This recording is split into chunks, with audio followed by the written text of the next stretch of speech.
Imagine a city where every street, every building, every corner belongs to us, the people who live there.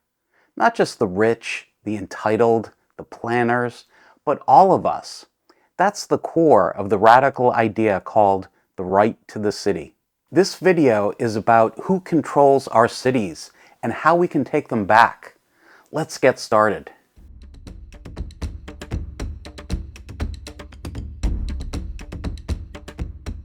What is the right to the city? It's not about owning your apartment or having your own parking spot. Rather, it's a radical idea that we, everyday people, should have the power to shape the cities we live in. This idea comes from Henri Lefebvre. For him, cities are not just places for power and control. They are living spaces that we create together. Yet too often, they're controlled by capitalist oligarchs, profit-hungry developers, and apathetic governments. Lefebvre says no, the city should be ours, a place for creativity, community, and the lived experience of the individual. To understand Lefebvre, we need to understand his theory of the production of space. In his 1974 book of that title, he argues space is not something that arises randomly over time. Instead, it's something we make as a social product. Skyscrapers don't just appear randomly. They're designed by architects, funded by corporations, and built to create value for shareholders. Conceived, perceived, and lived space. He calls conceived space top-down planned spaces by the powerful. This is the work of planners, architects, and developers. Perceived space is how we understand and think of the space in cities. How do we navigate through cities? How do we understand them? How do we remember places we have been? Lived space is how we use the city. It is places for work, play, and family life. Space and cities have three values: use value, exchange value, and capitalist value, or stored value. Use value is a building's functional use, such as a residential, commercial, or industrial. Exchange value is the monetary value of a building if it is sold or rented. Capitalist or stored value is the ability of a building to store economic value. Through this, Lefebvre tells us that although there are powerful forces shaping the city, we can reclaim the city through action and imagination. The first essay on the right to the city by Henri Lefebvre, he made very clear that he was not coming out of the history of ideas or history of thinking. As he put it, the right to the city is a cry and a demand that comes from the streets. David Harvey is a Marxist geographer who took Lefebvre's ideas and ran with them. In a way, I was following in Lefebvre's footsteps by starting to write about it and to write the essay on the right to the city. Harvey sees today's cities like London, New York, or San Francisco as a battleground. In his book, Rebel Cities, he says capitalism turns urban space into cash machines. Gentrification destroys the working-class neighborhoods, replacing them with high-end, market-rate housing. Harvey calls this accumulation by dispossession. The rich get richer by taking what is ours. He offers up a rallying cry for resistance. Like Occupy Wall Street, we can collectively get our power back by fighting the rich and making cities for everyone, not just the elite. And I think that the only sane way out is to try to become more and more concerned to construct an anti-capitalist movement. Part of that movement will be around demanding the right to the city and the right to social justice in the city. Part of that will be about maximizing the delivery of use values and minimizing the exchange value power. A key metric is, do you have to pay to be in urban space? Do you have to pay for transportation from one part of the city to another? Do you have to pay for parking? Do you have to pay to use bathrooms and public amenities? If so, these are tools used to control us.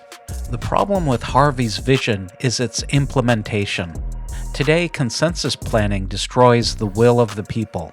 Public visioning meetings is a way to impose control on a group of people while convincing them it was their own idea. Engineers, architects, and planners are hired as consultants to push an elite agenda. Architects create pretty pictures of wide sidewalks linked with bistro tables. A beautiful utopia with no cars, blue skies, and bikes. Lots and lots of bikes. The will of the people is replaced with a top-down planning process. What appears to be a democratic public feedback meeting on a project is Soviet-style master planning.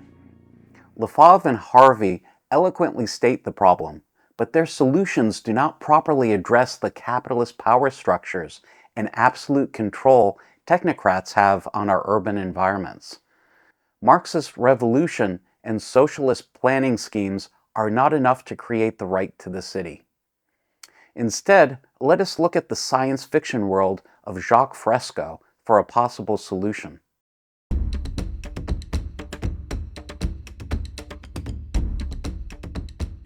Lefebvre and Harvey were about reclaiming existing cities from their capitalist oppressors. Fresco imagined building them from whole cloth. He invented the Venus Project, a futuristic plan for a resource-based economy. Imagine a circular city with no cars, no poverty, just clean energy and shared abundance. Fresco thought current cities are stuck in old systems of production and consumption. These are wasteful, unequal, and irrational. His right to the city is based on technology. Technology would give us everything we need on demand. AI would understand deep patterns of production and consumption and give us everything we needed just when we needed it. Now, in a non-monetary based society, a resource-based society, people have access to anything that they need, somewhat like a public library. They can go down and access a camera or a bicycle or a wristwatch. Anything that they need is available without a price tag. That would mean we must achieve a level of production. Imagine if we had a map of the city, then tracked all movements of people in real time. Now imagine we could track all interactions people have on that map. Every time a person interacts with another person, every time they go into a building or use a public transportation. Now imagine we track all transportation systems in the city. Cars, buses, and bikes. This mapping and tracking we can do today with our current tools and technologies. The next step would be to create smart cities. This would mean embedding measuring devices into building infrastructure. Self-driving cars could go where people will need transportation. Buses would only run if there are people to use them. Fresco designed futuristic buildings and cities, showing if we just managed our resources correctly, we could have abundance for all people. His Venus Project was the ultimate example of his ideas. He called this a resource-based economy, as opposed to a capitalist economy.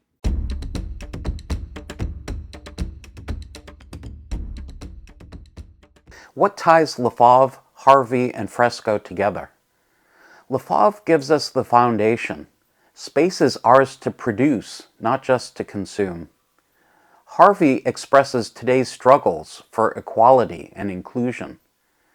Capitalism screws us over, and we need to resist. Fresco takes us to the next level.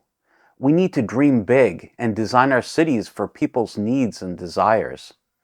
These can be provided for if we understand the problems of use and consumption. All three men ask, who gets to decide what a city is? Is it a tool for capitalists and the elite, or is it a place for all of us? It's time we live in space differently. We need to fight for the right to live in the city. People are waking up and realizing they have been excluded from the city. They can't buy their own homes and forced to live in soul-sucking urban environments created by capitalist overlords.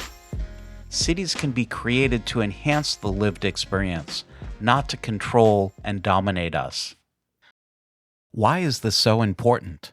The UN advances 17 Sustainable Development Goals, which include climate action, ending hunger and poverty, and sharing industry and innovation between rich capitalist nations and developing ones. The intent is to have rich countries develop more efficiently with minimal impact to the environment, while paying for pre-capitalist countries to modernize without destroying the environment. Number 10 is to reduce inequalities among countries. This is to empower and promote social, economic, and political inclusion of all people. These are noble goals, to be sure, but we run the risk of building capitalist inequalities in the developing world. The UN should learn from the lessons of the right to the city and build more equitable, more inclusive environments for all of us.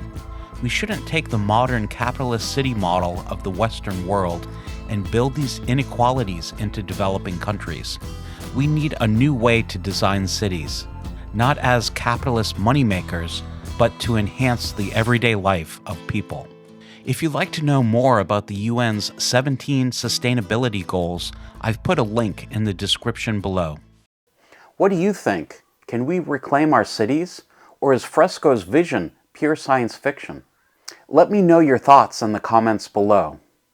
If you like this deep dive into urban ideas, let me know and I'll do more videos on cities. I'm Jaime Roberts. If you like this video, please like, comment, and subscribe.